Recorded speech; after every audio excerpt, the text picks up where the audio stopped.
Hello students. Dictation 5 second बाद शुरू होगा।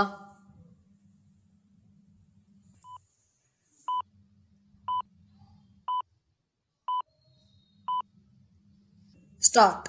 इससे बड़ी विडंबना और कोई नहीं कि उच्च शिक्षा संस्थानों में भेदभाव रोकने के लिए विश्वविद्यालय अनुदान आयोग यानी यूजीसी की ओर से लागू किए गए नए नियम इस कारण निशाने पर हैं कि वे बदले की कार्रवाई का जरिया बन सकते हैं। इसकी बड़ी वजह नए नियमों में भेदभाव को स्पष्ट रूप से परिभाषित न किया जाना तो है ही झूठी शिकायत करने वालों के खिलाफ किसी तरह की कार्रवाई न करने का प्राविधान भी है। चूंकि इन नियमों को लेकर हो रहे विरोध का दायरा बढ़ता जा रहा है और विरोध करने वालों में सत्तारूढ़ भाजपा के नेता भी हैं, इसलिए केंद्रीय शिक्षा मंत्रालय ने इन पर नए सिरे से विचार विमर्श शुरू कर दिया है। इसी के साथ इस पर राजनीति भी शुरू हो गई है और इसके तहत यूजीसी के नए नियमों को सामान्य बनाम अन्य के रूप में रेखांकित करने की कोशिश की जा रही है। इस क्रम में कुछ भ्रम भी फैलाए जा रहे हैं। यूजीसी के नए नियमों के अनुसार सभी शिक्षा संस्थानों को समानता अवसर केंद्र बनाने होंगे, जिनमें एससी एसटी के साथ ओबीसी वर्ग के छात्र, कर्मचारी और शिक्षक भी अपने खिलाफ जातिगत आधार पर हो रहे भेदभाव की शिकायत कर सकते हैं।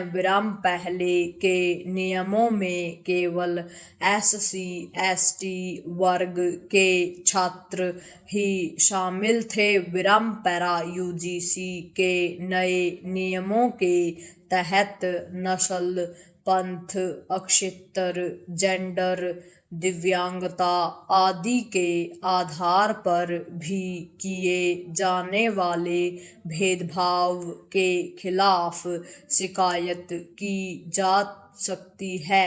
विरोधियों का तर्क है कि इन आधारों पर तो किसी भी वर्ग के छात्र, कर्मचारी या शिक्षक के खिलाफ भेदभाव हो सकता है।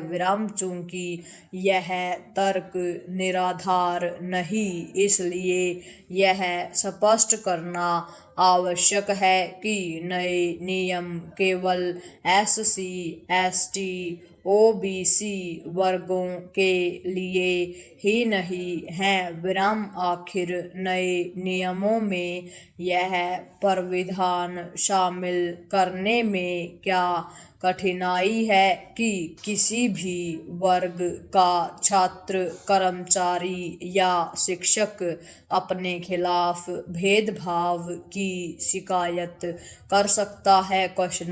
ऐसे किसी प्राविधान के न होने से यह ध्वनित हो रहा है कि भेदभाव तो केवल सामान्य वर्ग के लोग ही करते हैं।